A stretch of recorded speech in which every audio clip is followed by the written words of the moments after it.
Branka. Mještani kažu da je ovo jedan od najurednijih katuna na Zelingori. Evo iz priloženog i mi vidimo da je zaista sve na svom mjestu i da je uredno. Kako se postižete? Trudimo se koliko možemo da održavamo higijenu što je više moguće. Jer mlijeko i bijeli mrs baš zahtijevaju higijenu veliku. Koliko ovdje sad ima spremnih mješina? Ima dosta, vidim. Pa ima dosta. Pravo da ti kažem, ja tačan broj ne znam. Nismo, pa ima dosta. Možda.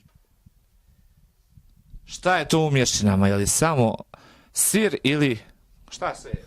Imamo sir i kajmak. Sir i kajmak, na primjer, ovo mi je sir, sirne mješine i kajmak je ovdje, dole. Kad se otprilike izađe na planinu ovdje? Pa sve to zavisi od vremena. Na primjer, prošle godine smo izašli početkom juna, oko 4. juna, a ove godine tek 17. Zato što je bio veliki snijeg i tako su uslovi bili da nismo mogli prije doći. Znači, zavisi sve od vremena, od vremenskih prilika i uslova, kako se može i kad. I također se ostaje do prvih kiša, do prvih snjegova. Pa zavisno isto od vremena, do kraja septembra, početka juna, a može biti i oko polovine septembra, sve zavisi od vremena, ništa. Ovo je pa planina, nepredvidivo je. Da. Evo, velika je suša ove godine, nema ni kiša. Možda će moguće prvi snijeg da bude mjesto kiše, otkud znam. Da. Koliko stoke se istjera ovdje na planinu, koliko vi imate stoke? Pa šta, oko 300 ovaca i 9 krava, nemamo puno. Tu je sve vaša stoka ili uzmete na čuvanje od nekoga? Pa prvo da vam kažem, to je od strica mi brata stoka. Ne uzimamo mi puno na čuvanje. Ima nešto i ovo, neke rodbine. Uglavnom, pretežno njihova stoka. Da.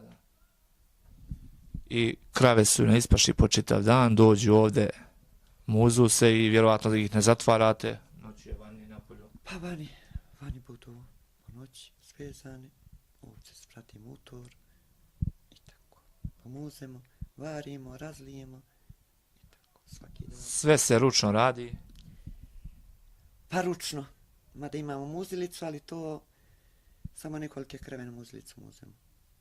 Ručno, pretežno sve. Zato što je ovdje struja na agregat, vjerovatno i nema dovoljno kapaciteta da podmirilo mužnju svih grla. Da. A je strašivo za ovce po noći? Pa za sada nije. Što se tiče ovoga vremena, evo do sada nismo stvarno imali problema što se tiče toga. Jer ovdje prolazi veliki narod i auta i baš za sad nema problema. Svrate li turisti? Ovdje ste vi pored puta, blizu Jugovog jezera? Jesmo, blizu smo, svrate. Baš ima turista, dosta i znatiželjnih, neko da pita, da vidi, neko da kupi. Tako da imamo svoje kupce redovne koje prve godine kupuje svake godine i tako. Vi praktično prodate sve ovdje na planini. Malo toga se snese, da kažem, u gradu. Dobro, ima i za bileću i za kuću, a proda se većina koliko se planira, koliko se može i tako. Ovdje na planini? Da.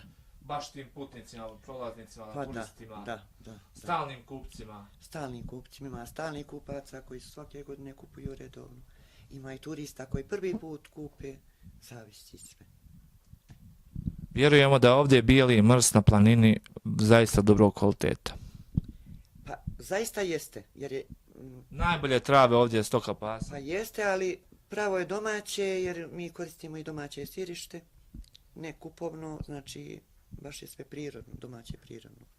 I kajmak i sir, što se tiče toga.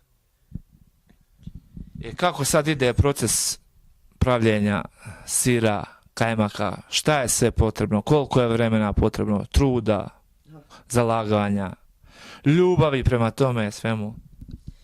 Potrebno je puno. I vremena i truda. Po čitav dan smo mi zauzeti što se tiče toga. Od jutra pa do mraka, pa sutri dan, svaki dan isti. Svaki dan isti posao.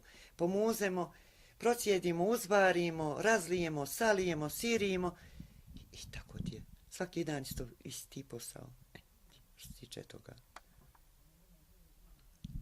Sir stavljamo u kace, poslije 7-8 dana stavljamo mijehove i onda se mijehovi moraju da se brišu, okreću, održavaju dok sir sazriva. Koliko treba sazrane? Pa, najbolje zreo je sir oko 3 mjeseca. Mada on može i za 2 mjeseca, ali pretežno do 3 mjeseca da bude u mjehu. A može i duže, može i više, ali solidno sazreo sir je 3 mjeseca u mjehu. A koristite li, ne vidim ovdje, koristite li kace?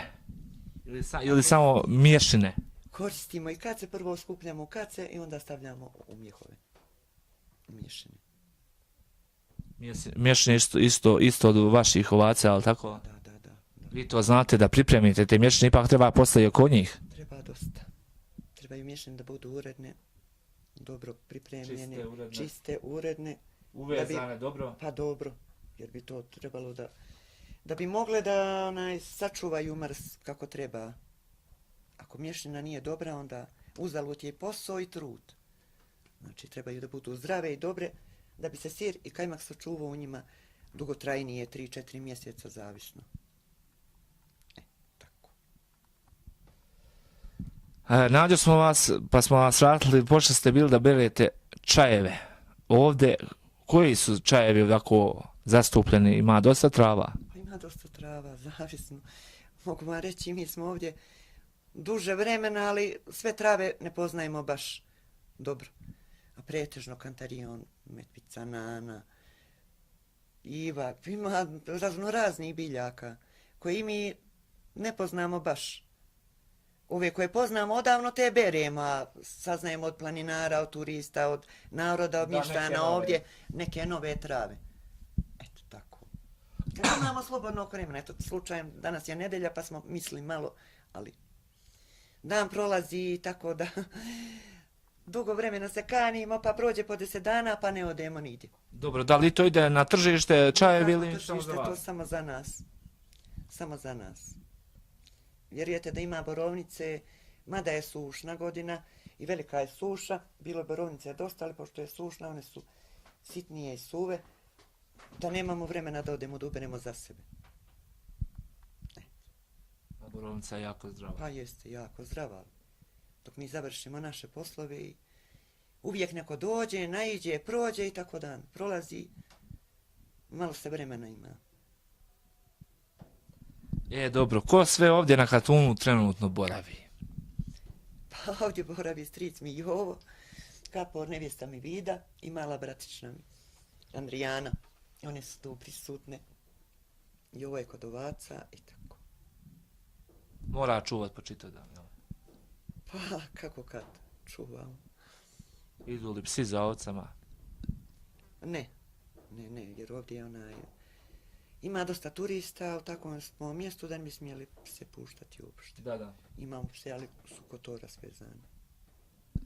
Noć padne, stoka se pomuze, vi i poveže i vi uđete u Katun i kakve su tu priče onda na planini ovdje na Katunu? Pa šta znam, uvijek ima priče kad se raspoložimo za priču i za... Dođu nam i ove komšije iz Kalinovika, imaju ovdje se već prave vikendice i tako. Skratimo malo vrijeme, posjedimo, popijemo kafu, popričamo i tako. A znate li koliko ima aktivnih Katuna trenutno na Zelengori? Da su aktivni, da drže stoku i da prave most? Pa šta znam da ima Zavideš, to je nekadašnji naš Katun bio, tamo ima baš mi je rodica i svak Migo Šešlija, jedna je kolba tamo. Da. Ima stari Katun, tamo je Srećko Kapor, i on isto iz Mirovića, i ima Vita Bara što imaju ovi ljudi. Da. Jedno 7-8 Katuna bi mogli reći da ima trenutno aktivnih. A nekada ih je bilo i 30-40, vjerovatno i više. Vide se... Nema, sad ovo što mi znamo, 3 u okolini nas, u blizini nas. Da. Znači, Zavideš, stari Katun i ovamo Vita Bara. A dođu li tako te komšije s ostalih Katuna uveče se druži? Pa boga mi, oni su već dalje ove komšije, uveče malo ko ima vremena. Ili ne može dostavi stoku i da dođe, daleko je, rijetko.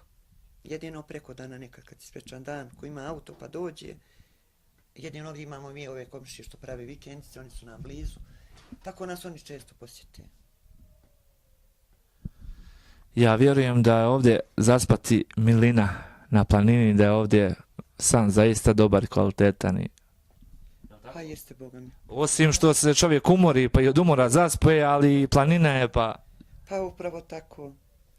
Takav je zrak na planini da se može i zaspat, mada je ovo ljeto bilo vruće i noći su bile vruće, zar ne povjerovat za planinu. Baš su velike vrućine bile. Nije se morala vatra ložiti na planini ovdje po noći, jel tako? Ne. Za čitavo ljeto ovdje, što se tiče ovome objektu, nismo naložili vatre, no prvi dan kad smo izašli. Takve su vrućine bile. Eto, a mlijeko ne trpi vrućinu, tako da nismo ložili vatru. Hvala vam mnogo na razgovoru i želimo vam mnogo godina još da dolazite ovdje i najbolji meš da pravite. Hvala vama puno.